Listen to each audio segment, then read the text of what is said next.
Purport by Srila Prabhupada. Kriya was the sixth daughter of Kardama Muni, and she produced 60,000 sages who were known as the Valakilyas because they all retired from family life as Vanaprasthas. Thus ends the Bhaktivedanta purport. So this chapter is describing the genealogy of the daughters of Manu. Swayambhu Manu was the first Manu in this day of Brahma, and he is one of the Prajapatis. Prajapatis are personalities who have the duty and responsibility to populate the universe with good population. So, in the Bhagavad Gita, Vishnu himself is described as Prajapati because he begins this whole creation by creating Brahma. That's where the creation begins. As far as the population of the universe is concerned, begins with Vishnu. And as it is explained, Vishnu is not a created being. That's why he is God. And everyone else, other than God, at least within this world, is a created being. Which means that they did not exist in the form in which they are created before the creation. So, our form is a created form, our material form, the form which we presently have, visible form, is actually a created form. God has a form, but it is not a created form. It is his original form, his spiritual form. That form is non-different from him. It is not a form he has to take on for some temporary purpose. No. It is his, he himself in that form. So, this fundamental difference, the Mayavadi philosophy is that ultimate understanding of the absolute truth is that the absolute truth is formless. But the Vaishnava understanding, Vaishnava philosophy explains that the absolute truth has got three features. One of the features, called Brahman, is formless. And the ultimate feature of the absolute truth, Bhagavan, is spiritual form and so many other spiritual attributes, spiritual name. Not spiritual form, spiritual forms, spiritual names. Because God is unlimited person. So unlimited forms, unlimited names, unlimited qualities. All spiritual qualities, spiritual names, spiritual forms, spiritual activities, most important, spiritual activities called pastimes, leela. So these are all completely transcendental, completely real. They are all eternal. They are beyond space and time, material space and time. Still, even though they are completely beyond material space and time, by the inconceivable potency of the Supreme Lord, called His internal potency, He manifests those very activities which are beyond space and time in the material world, within space and time, so that we can actually have a glimpse. People who are conditioned souls can actually hear about them, can describe them, can see them, can participate in them, can think about them, can understand them, and become self-realized.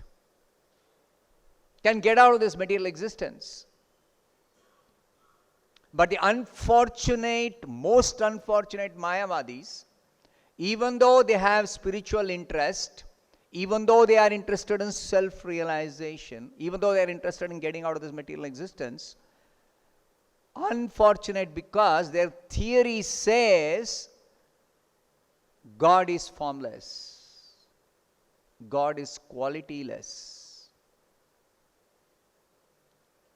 God is nameless. This is the most unfortunate aspect of the philosophers called Mayavadis who study the Vedas. According to the definition of who is a Gnostic, atheist, one who does not accept the Vedas. Strict definition is one who does not accept the Vedas or the Vedic literature is called a Gnostic. So by definition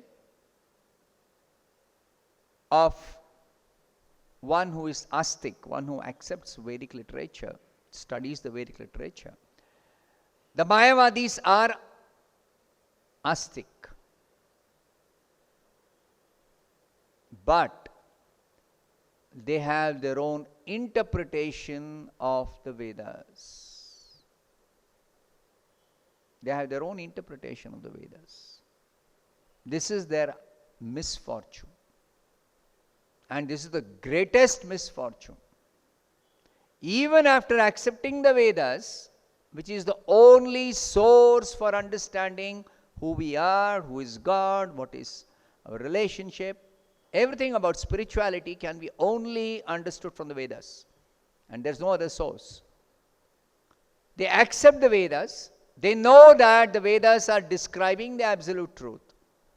They know we can understand who we are from the Vedas. But unfortunately, they give an interpretation to the Vedas. And this interpretation is a fundamental axiomatic principle for their philosophy. What is that fundamental axiomatic philosophy of theirs? That God is formless, period. You can never convince a Mayavadi that God has got something called a spiritual form, which is completely different from material form, which is totally non-material, which has nothing to do with matter. You can never convince a Mayavadi. Only mercy of Caitanya Mahaprabhu and his pure devotees. Maybe a Mayavadi may get convinced. Otherwise, Mayavadis are doomed for next billions and trillions of births. They have no hope of liberation from this material bondage. Therefore, Chaitanya Mahaprabhu wants Mayavada Bhashya Shunile Hoy Sharvanash. If somebody hears Mayavada philosophy, it is very, very, very, very dangerous.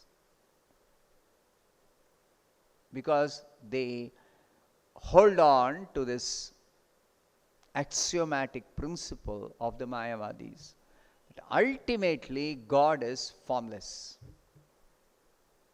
nameless. He is not a person. God is not a person. God is impersonal. Very, very dangerous.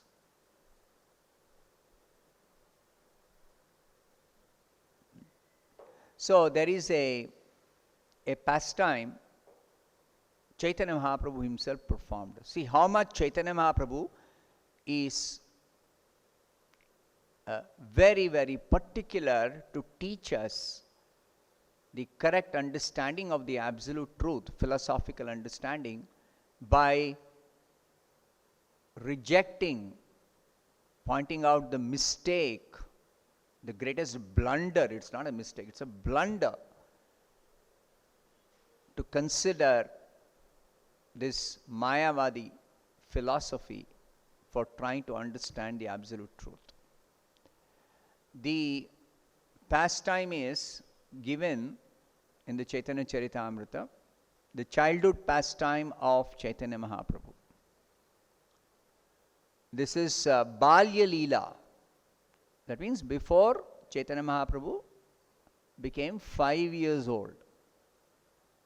At that stage, Chaitanya Mahaprabhu is teaching what is this Mayavada philosophy and how dangerous it is. One day, while the Lord was enjoying his playful sports with the other little children, Mother Shachi brought a dish filled with fused rice and sweetmeats and asked the child to sit down and eat them. So mother is very much eager to feed the child with nice eatables. So she has brought some nice sweetmeats and fused rice. Fused rice is a kind of rice which is koi. It's called koi, I think. Yeah.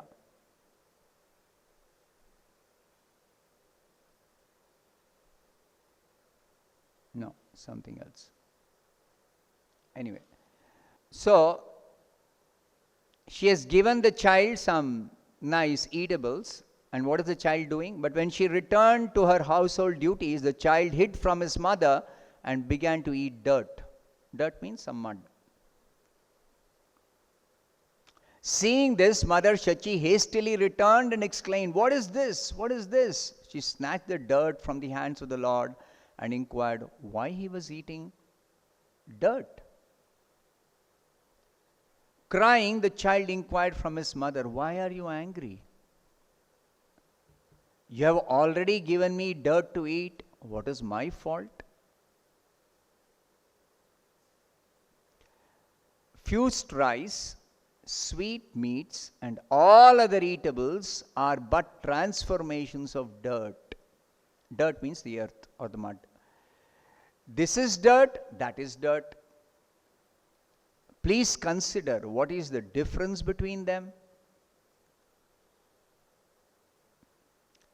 This body is a transformation of dirt, and the eatables are also a transformation of dirt. Please reflect upon this. Small child is telling his mother Mayavada philosophy. You are blaming me without consideration. What can I say? So Prabhupada says elaborately in the purport to this argument of the child to his mother. This is an explanation of the Mayavada philosophy which takes everything to be one. Their philosophy is called Advaita. and specifically it is called Kevala Advaita. Everything is only one, and that everything is one means everything is Brahman. They take one statement from the original Vedas, Sarvam Khalvidam Brahma. Everything is Brahman. So they take it that everything is Brahman philosophically as everything is one. And since Brahman is God, ultimately, everything is God. Everyone is God. Everything in existence is God. Then they run into the problem that if everything is God or everyone is God, you mean to say this table and ground and earth and dirt is God? No, dirt is not God. How do you say dirt is not God when you say everything is God? Or dirt doesn't exist. Conveniently, to deny dirt is God, because they look very foolish if they say dirt is God. So they will deny dirt exists. For this, for justifying dirt does not exist, who will accept dirt does not exist? Why should we be always so busy cleaning? Every day we have to cleanse our body. It becomes dirty. So, Mayavadis also take bath every day, no? Yes? Do they? Their body doesn't become dirty? It becomes dirty. They have to take bath. They have to keep clean, correct? So, if dirt doesn't exist, then how is it you become dirty? So then they got a theory for that. It's a very, very philosophical way they have presented this theory, that dirt, or in general matter does not exist. So if you say that, how can you say matter does not exist? Then they say, actually, under illusion, you think that there is something called matter or dirt or any of the varieties of matter. All matter and its varieties are non-existent, but only under the influence of Maya. You think that they exist. As soon as you are free from illusion, you are out of Maya, then you realize it doesn't exist. So they say ultimately it is a matter of realization. It's a matter of realization. And that's a fact. As far as understanding who we are or what is spirit, it is a matter of realization. That's a fact. You have to realize who you are. You cannot have a material method of either studying or observing or analyzing or experimenting. It's not possible to realize yourself, to realize spirit. It's not possible. So there is a definite spiritual process, a spiritual method, which is a very, very definite process, method to realize yourself, and not only realize yourself, but also realize God and your relationship with God, everything. So that process is bhakti, clearly given in the scriptures. That's the only process. But the Mayavadis, for some reason, not some reason, many reasons. One of the reasons is this bhakti philosophy does not fit their theory. their pet theory, their axiomatic theory, that ultimately God is formless. It does not fit that. So reject it. Bhakti is rejected. Mayavada philosophy means they reject Bhakti. Or they have their own version of Bhakti. Some fertile brain has come up with some theory about what is Bhakti. They don't accept from the scriptures what is Bhakti. They don't follow the Supreme Lord as He explains Bhagavad Gita, what is Bhakti. This is the unfortunate position of the Mayavadis. And unfortunately, the times we are living in, most of the people who study Vedic philosophy, they only study Mayavada philosophy. They only study Mayavada philosophy. They open their mouth to speak something about the Vedas, out comes Mayavada philosophy. In so many different shapes and forms and all kinds of logic and argument and theories, so much Mayavada is prevalent everywhere. Not only in India, but even in the Western countries. Everywhere, everywhere. Even the other religious systems other than our so-called Hindu religion, which has got a basis of the Vedic scriptures, other than that, even the non-Vedic Christianity or Islam or Buddhism or Jainism, Sikhism, all of them somehow have got Mayavada philosophy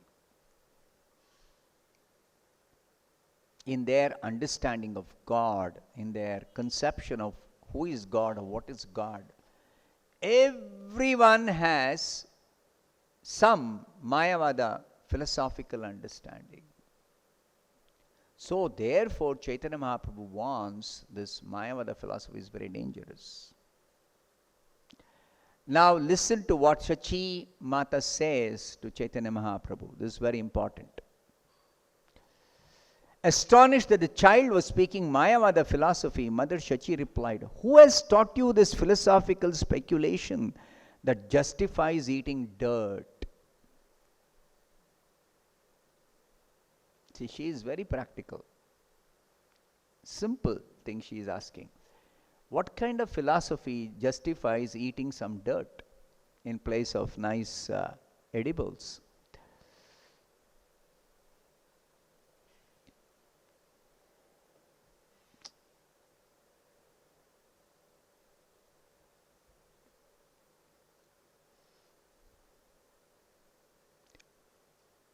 Replying to the Mayavada idea of the child philosopher, Mother Shachi said, "My dear boy, if we eat earth transformed into grain, our body is nourished and it becomes strong. But if we eat dirt in its crude state, the body becomes diseased instead of nourished and thus it is destroyed." Very simple. It's not difficult to understand. The difference between ordinary earth in its crude state and the transformed grain. Of course, grain is transformation of earth. That's a fact. But then the transformed grain can nourish our body. Earth in its crude state cannot nourish our body. It's very simple to understand. It's not difficult.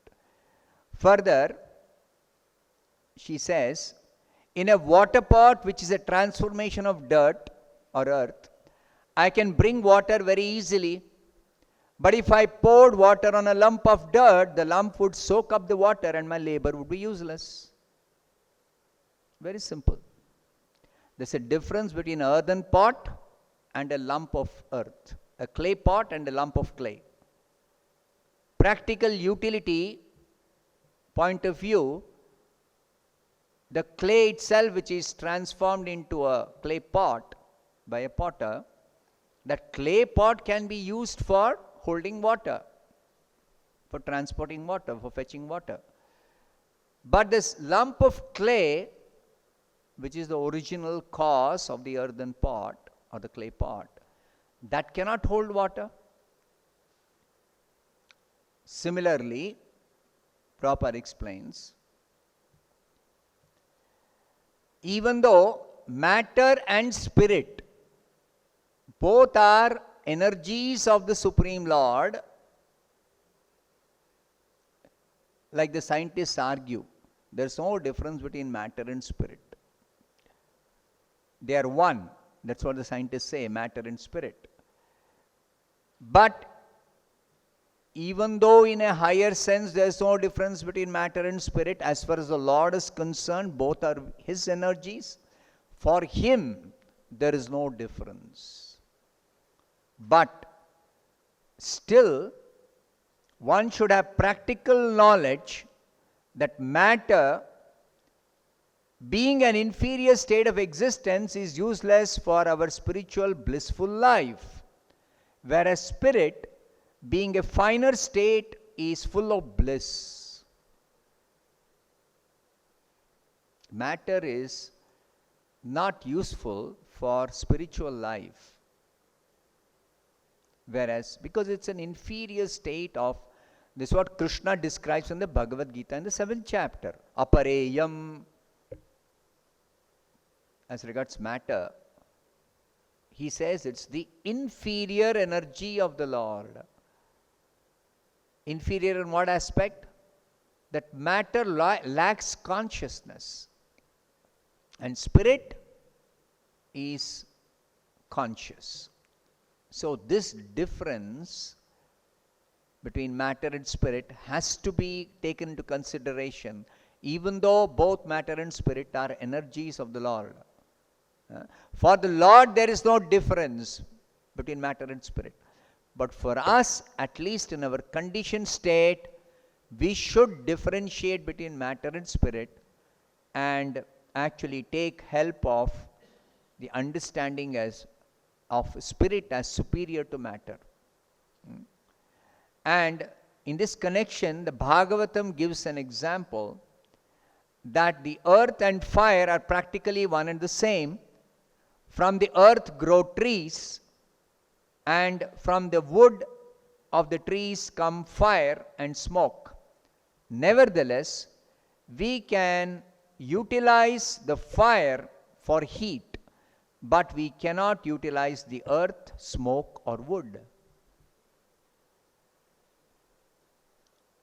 Therefore, for ultimate realization of the goal of life, we are concerned with the fire of spirit, not the dull wood or the earth of matter. So similarly, Mayavada philosophy, which says ultimately matter does not exist, that is not correct. Matter exists because it is an energy, it's an eternal energy of the Supreme Lord. So matter exists and it is eternal, but its transformation into varieties is a temporary reality. This is the Vaishnava understanding about matter, about everything material. It's a temporary reality. Spirit is also reality, but spirit is eternal reality. Spirit is eternal reality. The varieties of matter are temporary reality. And the varieties have got a purpose. While we live in this world, practically speaking, we have to take help of, or we have to utilize the material varieties. We have to utilize the material varieties. Just like Mother Shachi says, earth transformed into grain can nourish our body, but earth in its crude state cannot. Similarly, a clay pot can be utilized for fetching water. You cannot use a lump of clay for fetching water. So this way, material varieties have got a purpose. And while we are in this material world, we have to utilize all these material varieties for self-realization, for spiritual realization, for God realization. And that is exactly what is defined as bhakti.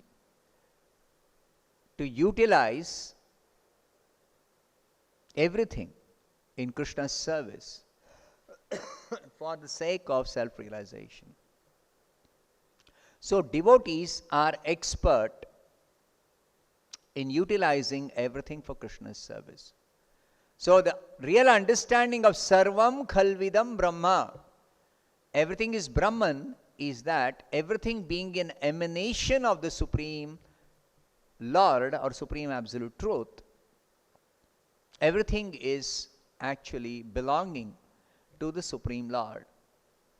So everything has to be utilized in the Lord's service, for the Lord's purpose. That is self-realization.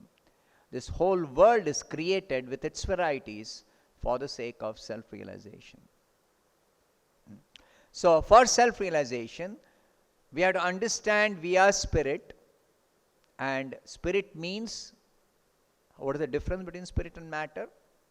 Spirit has consciousness, matter lacks consciousness. So spirit is described as qualitatively one with the Supreme Lord.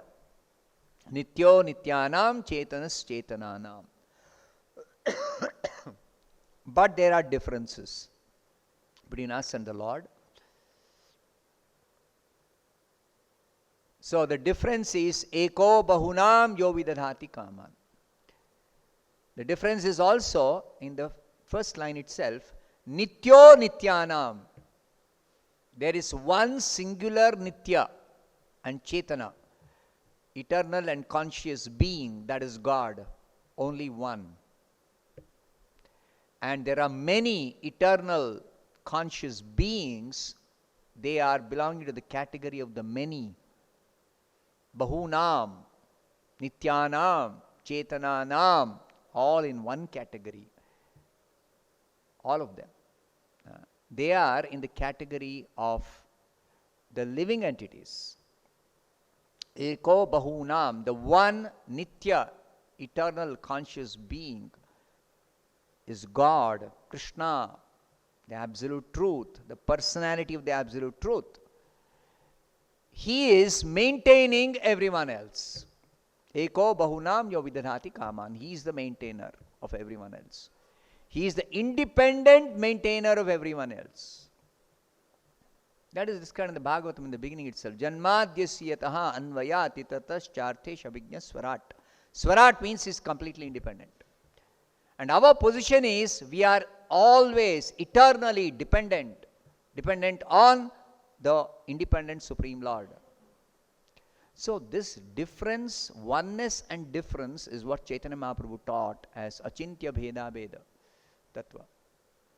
Between the Lord and his energies, there is oneness and there is difference. So even matter and spirit, there is oneness and there is difference. Both are energies of the Lord. And for the Lord, there is no difference. Both are his energies for his purposes. But as far as we are concerned, we have to make a distinction between matter and spirit. While understanding both are energies of the Lord, both are meant to serve the Lord. So we should engage ourselves in service to the Lord. We should engage everything we possess, especially everything we possess in the shape of matter or material varieties, also in the service of the Lord. So that is the process of bhakti, to utilize everything in Krishna's service and to also engage ourselves in Krishna's service. So that is the process, the method of bhakti. And that is very clearly explained in all the scriptures, in all the Vedic literature. especially in the Bhagavad Gita and the Bhagavatam. So I'll stop here. Grantaraj Srimad Bhagavatam ki jai, Srila Prabhupada ki jai.